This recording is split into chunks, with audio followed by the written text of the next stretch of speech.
Now you know what I'm preaching about today. I'm talking about seasons of pressure. Seasons in life under pressure. We're in a series called Ruth. And I want us to open our Bibles to Ruth chapter 1, verses 12 through 20, and we're going to read this. I know we read it last week, but we're going to read it again, just a little shorter version of the story.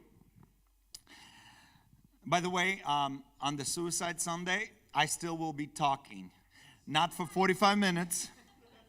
Don't preach for an hour. Well, sometimes. But I will be talking on the subject of suicide. As a pastor, I've dealt with families who came to this church and their family member committed suicide. And I remember a father calling me, a single father calling me, saying, "We need to meet with you." And when he met with me in the cafe, and his other son, he was pasting. And I was like, "What's going on with this guy?" And I'm going to share that next week. So, sorry, on the 8th, not next week, on the 8th. So make sure to invite somebody.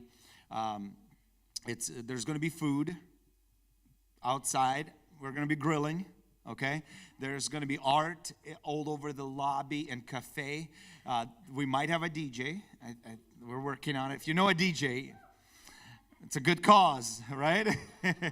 It's going to be an awesome, awesome Sunday. So make sure to be here. But have you ever had a life under pressure?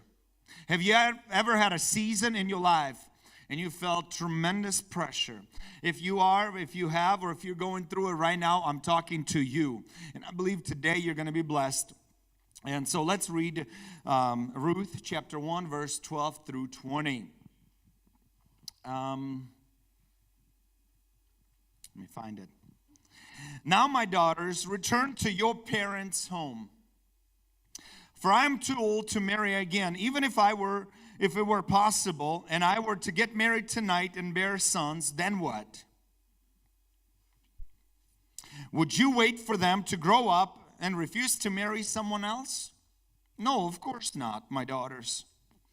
Things are far more bitter for me than for you, because the Lord himself has raised his fist against me." The Lord himself has raised his fist against me. Is that true? No. But that's how she feels.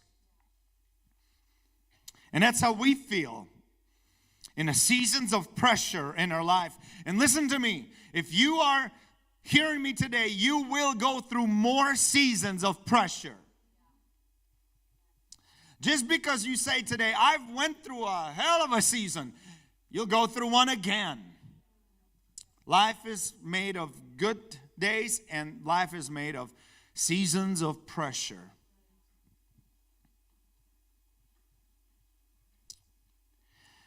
But Ruth replied, "Don't ask me to leave you and turn back. Wherever you go, I will go. Wherever you live, I will live. Your people will be my people, and your God will be my God. Wherever you die, I will die, and there I will be buried. May the Lord punish me severely if I allow anything but death to separate us." When Naomi saw that Ruth was determined to go with her, she said nothing more. In this season of her life, Ruth is experiencing pressure. 10 years ago to this story, Ruth lived in Bethlehem with her family. Naomi lived in Bethlehem. She had a husband. She had 2 sons. And because there was famine in Bethlehem, they decided to move to Moab, an enemy country. And if you know anything about that world 3,000 years ago, it's not like today. You know, we're somewhat friendly between countries. Those countries were very racist toward one another. They were very nationalistic to one another. They most of the time hated one another. And in those cultures, revenge was prominent. People practice revenge. If you do something to me, it's an honor for me to revenge the death of somebody. And so there was a constant circle of death and destruction between these countries, between Israel and Moab. Ruth moves with her family, Naomi and her husband moved to this country of Moab to escape death in Bethlehem. But what happens? Death finds them in Moab. First, the husband dies, and then 2 of her sons die. It's a big deal. And Ruth, at this point, has a reason to give up. Right? Life is hard. Life is not fair. God, you've turned your fist against me. I have a right to be bitter. I have a right to give up. Maybe even commit suicide. I lost everything, God. I lost everything. And I worship you. And how could you allow this in my life? In the seasons of pressure, I've asked that question, God, why me? In the seasons of pressure, you forget of how good God has been to you all your life and how He has blessed you. You just start asking God, why me, right? Why now? Why would you allow this to happen to me? I was talking to a man this week. I was working for him, treating his trees, and he couldn't walk with his legs, and he had some kind of genetic disease. And he had to, nobody could find it here, so he had to get a reference to go to Mayo Clinic, and they couldn't find nothing there except they gave him, it's a genetic disease. That's all we say about that. And then he said his sister, who's very religious, had cancer. He's older guy, so his sister's older, I assume. She got cancer, and she started asking, why me? And he says, why not you? Why not you? Why does it always have to be somebody else? Why couldn't it happen to you? Why couldn't God allow it to happen to you? And that was interesting. He says, why not? And he's lived with this for 20 years, and it's getting worse. But he doesn't let life stop him. He made himself a four-wheeler that he crawls on. He sits sideways on his four-wheeler. It's automatic. He starts it, and he runs around on his acreage. I mean, he is living his life to the fullest. And then when he gets off his four-wheeler, he says he has a tricycle, one of those in Walmart, so he uses that. Then he gets to the house, he has something else. He says, I have vehicles all over this place. I'm not going to sit at home. I'm not sitting at home. I'm going to live my life to the fullest. And he's full of joy, and his legs don't work, but he's alive. All right? And so life isn't always fair. Life isn't always easy. Life has seasons of pressure. But the God we worship, listen to this, is not just a God that performs visible miracles. Listen, the God that you worship is not a God that just performs visible miracles. He is the God of the invisible miracles. We call it providence. What is providence? Providence has a word provide in it. Providence means God providing for sustaining and governing your life. A lot of times especially when life is under pressure, we say, God, you're not doing anything. And God says, oh, no, honey, I am doing a lot. Actually, when you are under pressure, I'm doing the most in your life. When you walk through the valley of shadow and death, that's when I'm performing the most on your character.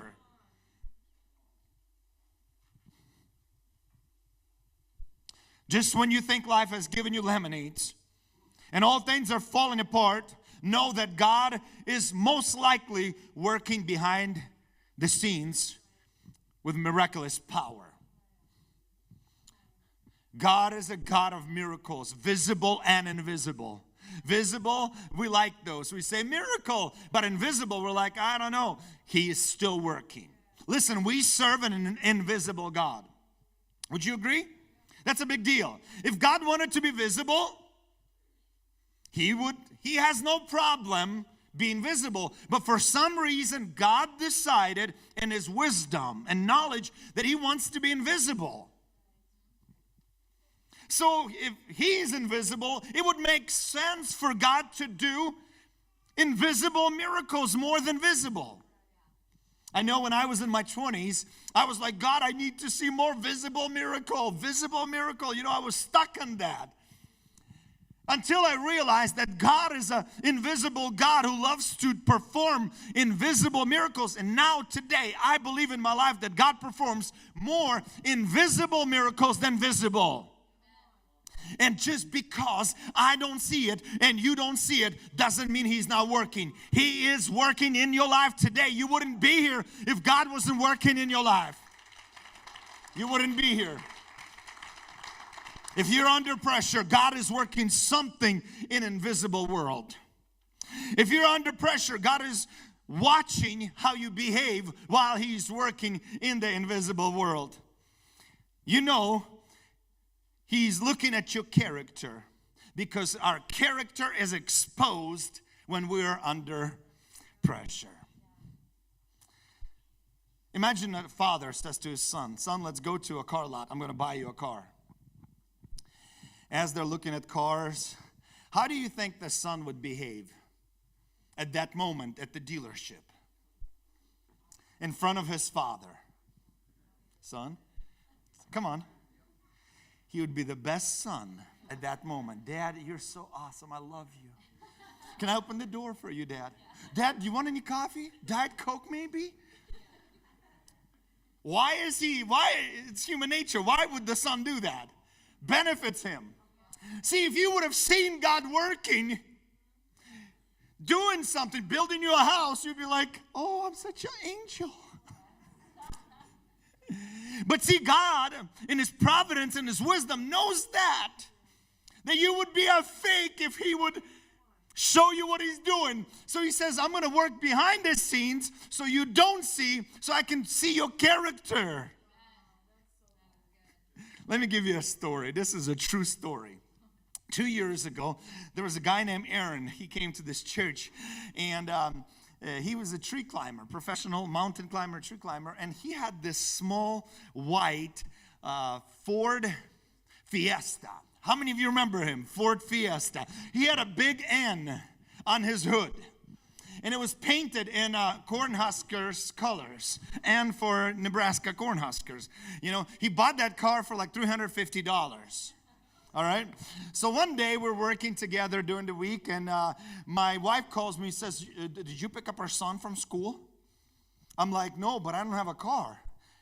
The only one that has a car is this guy named Aaron, who I'm working with, and it's a Ford Fiesta or Festiva or something. I don't know what it is, but it's a small 96, 98, rusted, all weird. I mean, it's...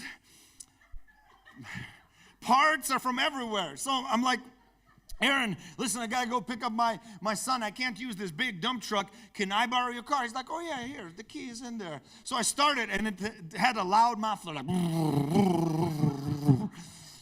I was surprised. That car had a lot of guts in it. Later, somebody stole that car from him and drove it all the way to Vegas. And that's when the engine blew up. Probably because it ran out of oil. And the guy was out of his mind high, and so he stole the car from him, drove it to Vegas. His friend actually drove it. So that car was really cool. So I take this car and I go to school to pick up my son. Did I pick up you too, Abby? No, just my son. Yeah, I remember right. So I pick him up, and when I come, he comes out of the door from school. He looks, he goes back. I can see embarrassment on his face. And that brought me back to when my dad had this big crocodile car. We call it crocodile. It was green, like mud green. And it was a station wagon, one of those Buicks, you know. And that was like one of the first cars my dad had in America. So he would pick me up in that. And I'd be so embarrassed. I'm like, Dad, can you pick me a block away? So I know, son, how you felt. I was 12 too once, you know. And so I come in and I'm like, come on, let's go. And I'm honking, you know, I'm trying to embarrass him on purpose, you know. So he comes in and says, Dad, this is junk. What are you driving? What is this? I can't believe you would pick me up on something like this. And I was like, son, and I'm quick like that. I'm like, son, that's your car. I just got it for you. Guess what happened, guys? You can guess. His attitude changed totally. He was going this way. He started going, Dad, this is an awesome car. Are you for real? Oh my goodness, my first car. And I let him enjoy it. Till I told him, no, it's not your car. It's Aaron's car. Come on, you know Aaron. He's like, oh. But boy, he changed so much. And that's how we do in front of God. And that's why I believe God likes to work behind the scenes. Where you don't know He's working. You feel like everything is squeezing you, pressuring you, sickness. Mentally you're being squeezed. And you don't understand, and we don't understand that God is at work. God is building something so magnificent through that.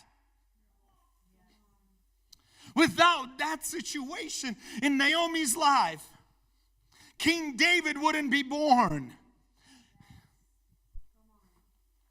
Jesus Christ couldn't come. He had to come through that lineage. And so when you think, God, where is your miracles? And God says, oh, if you only knew. Heaven will only be able to show you what I'm doing now in your life. And so James says, when you fall into all kinds of trials, make it an opportunity for joy. Because God is doing something in your life. Whenever life squeezes you, make it an opportunity for joy. Because God is working in your life. In about 50 AD, after the resurrection and ascension of Jesus Christ into heaven, St. Paul was arrested for preaching the gospel. They put him in shackles, and they put him on a boat with probably at least 2 soldiers, Roman soldiers, and they take him, and they started going on a ship to Rome. And a wind and storm strikes. And the sea is foaming, crazy. Waves are beating up on this sea. And for 3 days, they're losing all hope. They're throwing out all their baggage, all the grain they probably had, all the valuables, statues, whatever they had, stone, expensive stuff. They're throwing it out of the ship. And finally, the ship crashes on the island of Malta. You know that story. Paul comes out, and God uses him. And great revival breaks in Malta, on the island of Malta. And today, my pastor, Pastor Judy, was just there, texted me about it and told me about it. Most of the people, 90% are still Christians today. Because of what Paul, that moment of pressure produced a harvest of souls for 2,000 years. Paul could never even imagine that those 3 days caused millions of hearts to be turned to Jesus Christ. Millions of people to be turned and go into eternity. We never know. Listen, you never know what God will do through that. You never know what God is doing. Maybe your grandkids will know what God was doing. King David running from Saul. Remember that? He's a young guy, cocky, killed Goliath by the hand of God, but he's running from Saul for 15 years. And he's like, God, why? I have to hide from desert to desert, from cave to cave. What are you doing? Now we know that God was working out. He's training his character. God was building a man up. God was teaching him how to be a leader. God will never put you as a leader over great people. Usually God will put you as a leader in low places. Some of you, I want to lead a nation. Have you led anything yet? If you haven't led nothing small, you can't lead nothing big because you'll mess up. Listen, you'll mess up. So God says, I'll let you lead criminals. That's what David did. Those who were hiding from debtors, people were chasing them, those who had loans they couldn't pay, they all came to David. And David learned to lead not the best crop, not the best bunch in Israel. But after God taught him how to lead in the low places, he raised them up to lead a nation. He raised them up to lead his people. And so don't despise the small beginnings. Maybe right now at work you're leading a bunch of cray-crays. And you're like, what? What's going on? Maybe in church you're leading a small and invisible group. Nobody even knows you guys, but you're doing an important work. God says, if you're faithful and small, I'm going to lift you up over great things. Over great things. Where did Joseph made his name? As a slave and as a prisoner, guys. In prison, in tight places, under pressure. Every one of you will go under season of pressure. How do you behave under season of pressure? You can give up and you can just say, screw God, like Job's wife. Curse God and just live it up or die. Right? If God is not going to help me now, I'm going to help myself. And this is what we do. And this is a wrong situation to help yourself. You got to go through it. You got to let God finish the work. You got to let God finish the healing. You got to let God finish that healing. Because if you don't heal, you'll bring it with you for the rest of your life. Guys, this is the sad truth. Whatever you don't heal from, whatever you don't deal with, will follow you for the rest of your life. If you've been abused as a child and you're still young, don't wait to deal with it when you're 50. Deal with it now. Go find a counselor. Go find somebody. Deal with it now. If you're harboring unforgiveness, deal with it now. It's not going away. It's not going away, guys. I've experienced it in my life. You have to deal with it. Dr. Henry Cloud says there's got to be a necessary ending. Necessary ending. There's a book called Necessary Endings. You got to read it.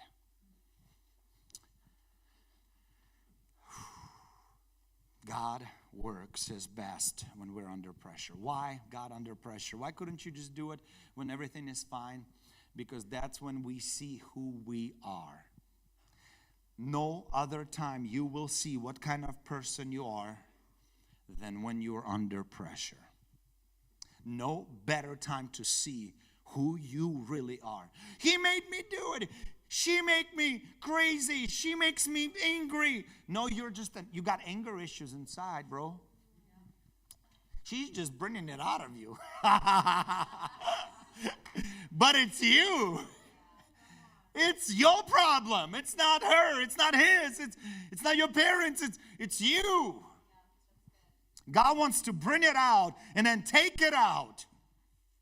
As gold is purified by, say it, fire. So is a man or a woman of God will be purified through fire. I know you don't want to hear it today. But this is something you need. Sometimes doctor gives kids suckers. Sometimes it gives them medicine. Today's the medicine day. And I'm a doctor. Actually, Jesus is the doctor. I'm the nurse or something.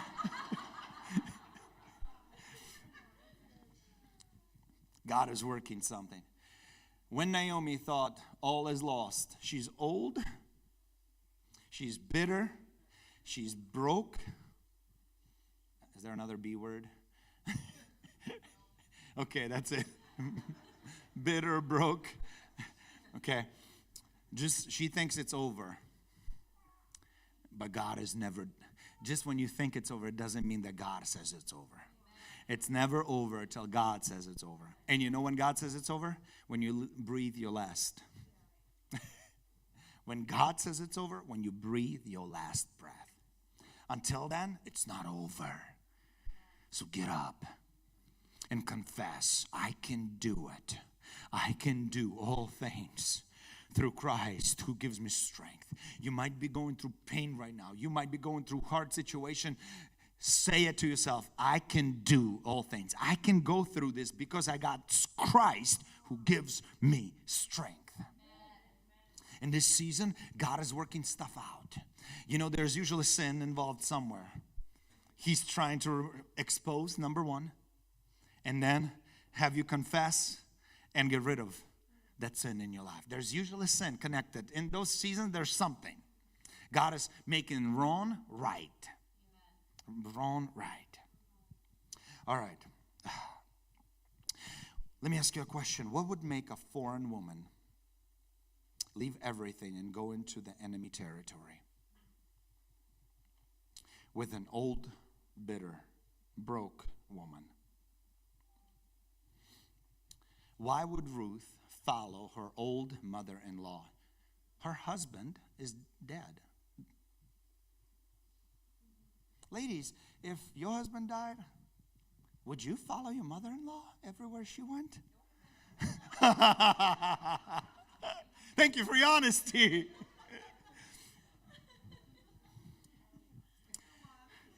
Thank you. On this side. Let me ask this side.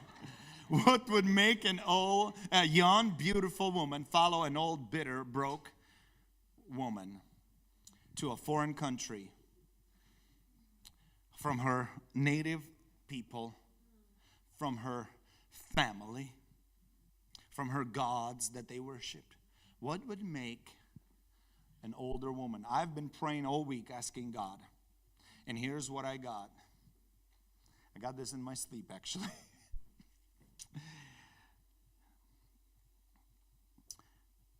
It's the stories. It's the stories. Why? And I believe this is from the Spirit of God. Why Ruth followed Naomi to Israel. The power of stories. Ruth grew up as a little girl learning about pagan gods. Right? And here she married into a family of Jewish people. Jewish family. What do you think she heard from this Jewish family, and especially from Naomi? Think about it logically. Stories. Stories about what? About God. Less than 200 years from this story, God led Israel from Egypt into Promised Land. Less than 200 years, so the stories were fresh, guys. God parted the Red Sea and took people of his people into Promised Land. God provided free food, manna. Now, manna was only provided for a short period of time. When they entered the Promised Land, God says, now you go and work. Some of you are like, God's supposed to provide for us for a period of time, yes. But then he says, get up and use your creativity, your energy, your mind, your brain to work. Amen. Amen. She heard the stories of Joshua and the sun standing still. She heard those stories. And somewhere, guys, can I tell you? Somewhere deep inside, she believed in God of Israel. See, I think we make the gospel a little too complicated. I think we make evangelism too complicated. Naomi, the old lady, she was not, listen to me, she was not a preacher. She was not from a preaching family per se. Right? She was not from Levites. Okay? But what she loved to do, she loved to tell stories. You know what little kids love most? Daddy, can you tell me a story about the pirates? That's what my daughter loves. So I tell her about Jonah and I make it piratey and stuff, you know. You know, the world has stories for kids too. Kids love stories. And some of those stories are made up about mouse with shorts and big ears or cat with a hat. And those are great stories. I have nothing against them. But parents, do you tell stories to your children about true and awesome God? Stories are powerful. The Bible is a book about a story, God's story, from beginning to the end. We know how it ends already. The Bible is a storybook about His Son. And so I imagine, and I tell you this, I didn't come up with this. I was sleeping, and I woke up, and I'm like, that's why. Stories. A lot of us can say today, you know, Pastor, I can't evangelize people. I can't tell people about God. I think you put too much pressure on you when you try to evangelize. You already put too much pressure. Why don't you tell a story? If you ask most people who haven't grew up in church, if they know about the Bible, they'll say, yeah, I know the Bible. I went to Sunday school like once or twice, you know. But if you ask them to tell you a story of Jonah, they'll mix like Noah and Jonah and Paul's ship being wrecked, and they'll put it all together. They don't know these stories. They don't make sense. The Bible doesn't make sense. And here's what I feel like the Spirit of the Lord is trying to tell us today. Stop trying to evangelize. Tell a story. Your testimony is your story. Tell people a story about what Jesus, how He was born, what He did, and how He was crucified for doing nothing. And you know what? Those stories have the power to melt the heart of people. Why would a young, beautiful Moabite woman leave her country and go to an enemy country and worship an enemy God? Naomi and her stories. Stories do not. When you go to a movie and it's a good story, you say, wow, what a good story. And when it's just a lot of blow up and no story, you're like, God created us for one story. And every other story doesn't match even. And that's for Jesus coming to this earth, born of a virgin, did miracles, and then was crucified. He was not guilty. He was innocent. But then He says, no one takes my life. I give it willingly. And on the cross, He says, it is finished. What's finished? Salvation. Tell stories. If your faith is wavering, go back into the Old Testament and read the stories of God's faithfulness. And those stories will lift your faith up. And just the same God that was faithful to the people in those stories, the same God will be faithful to you. Amen. Hallelujah. Tell stories. I got to end here soon. But second question I want to answer today. What kind of woman was Naomi? First question was, what would make a foreign woman, Ruth, leave everything? Second question, what kind of woman was Naomi, the older woman, that her daughter-in-law was willing to follow her into a foreign country, change her religion, and worship her God? What kind of woman was Naomi? I already asked, would you follow your mother-in-law if your husband died? Guys, would you follow your mother-in-law if your wife died? You know, maybe visit once in a while for the grandkids. But if there was no grandkids, I mean, you dated people before, right? You don't follow those their mothers. And here's the second thing that the Lord revealed to me, and He said, great example. Why would What kind of woman was Naomi that her daughter-in-law was willing to follow her? Why was she so loyal to her? Great example. I got an embarrassing story. It's not going to win me any points with you today. When I was 10, 11 years old, I lived in a former Soviet country, Ukraine, and I had a friend named Sergey. And I remember this moment. Sergey was very interested in God. He asked me questions. His parents was communists, really like strong communist party and everything, but he was interested in God. So I remember us going in, we live in this big tall project buildings, and we would find a way to get on the roof of that building, on a fifth, so it'd be like 6th story, tall building. Plus there was arches on the bottom, so it was even probably like 7-story building. And we would go on top, and he would ask me about God. And I would tell him as a 10, 11 years old about God. And then I remember a very shameful story about me. In a former communist country, people say this. It's communism, right? So everything belongs to everybody.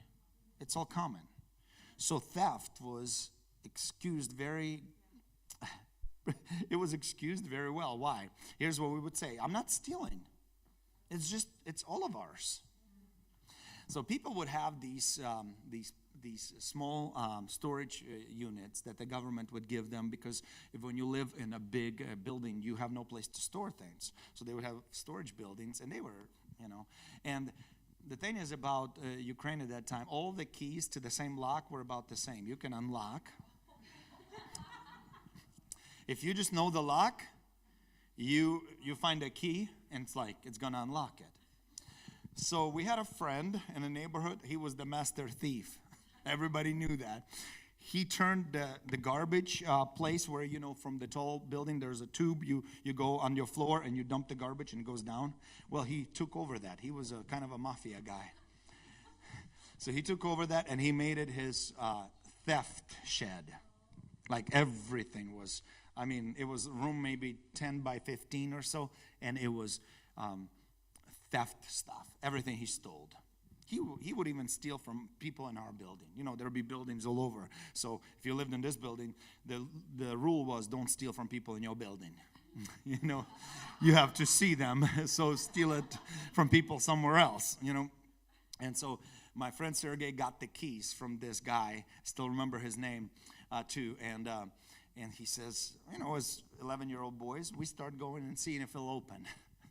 We didn't go trying to steal, We just wanted to see if these keys really worked. And so we got to one place. We tried like a stack of keys. We tried them. Oh, it works. Well, what's inside? well, since it's ours, I could use this. Can you use this? And I remember after doing that, I don't know what we stole.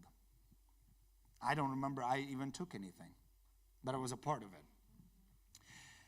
We go back to our place on the top of the roof of the big building. And Sergey asks me, he says, what would God think of what we did today? I was so ashamed, guys. I never wanted to see him again. After that, I don't think our friendship went any further, because I was like, I can't believe it. I'm a Christian. I was just preaching to him about how miraculous God is. But my example did not live up to it. I've repented for this, and God forgave me, so I don't feel, but I still feel that shame when I remember the story. It wasn't just the storytelling of Ruth that converted, it wasn't just the story of Naomi that converted Ruth to the God of the Bible. It was an example. A lot of us Christians, we like to use, nobody's perfect, we all fail. Yeah, it's true. That's not an excuse, though. That's not an excuse. Naomi was a great example. She was an honorable woman. And in a time of pressure, God is working on your example. Guys, it's true. In the pressure moments, God is changing your character. He was making you better. She wasn't just pleasant. Remember, her name meant pleasant, so obviously she was a pleasant woman. That's how people knew her. But despite the tragedy, she was a great example. Listen to what I feel like God is trying to tell us. God wants us to be great examples at work. We're all good here. We got beautiful masks on, but put us under pressure. And I've seen Christian deacons cuss like sailors. It's hard not to cuss. I know when you get angry, it's easier to cuss somebody out because you need to blow your steam. But you got to find another way, bro. Brothers, for those of you who are that way. Naomi was pleasant. She had a great example. Listen to what 1 Peter 3:3 says and 4. 1 Peter 3:3 and 4. Don't be concerned about the outward beauty of fancy hairstyles, expensive jewelry, or beautiful clothes. You should clothe yourselves instead with a beauty that comes from within. The unfading beauty of a gentle and quiet spirit, which is so precious to God. This is not just for the women. This is for guys too. That's what honors God. Proverbs 31:30, one more. Are you guys being blessed by this? Thank you. Charm is deceptive, and beauty does not last. But a woman who fears the Lord will be greatly praised. But a man who fears the Lord, it's not, money don't last. I could say that about money. Money is deceptive. And things does not last. But a man who fears the Lord will be greatly praised. I believe Naomi was a woman who feared God, even in all that trial and situation. I believe number 3, Naomi was godly, non-religious. This is a big one. Religious people, they repel people from them. You've been around a religious person. They repel people around themselves. And that's why I don't think Naomi was religious. She was godly. And she was kind and she was loving, but non-religious. And number 4, the last one. What kind of woman was Naomi that her daughter-in-law would follow her? She was a woman of good works. Matthew 5:16. This is Jesus now. Matthew 5:16. In the same way, read it with me. Let your good deeds shine out for all to see, so that everyone will praise your heavenly Father. But Ruth replied, don't ask me to leave you and turn back. Wherever you go, I will go. Wherever you live, I will live. Your people will be my people, and your God will be my God. Wherever you die, I will die, and there I will be buried. May the Lord punish me severely if I allow anything but death to separate us.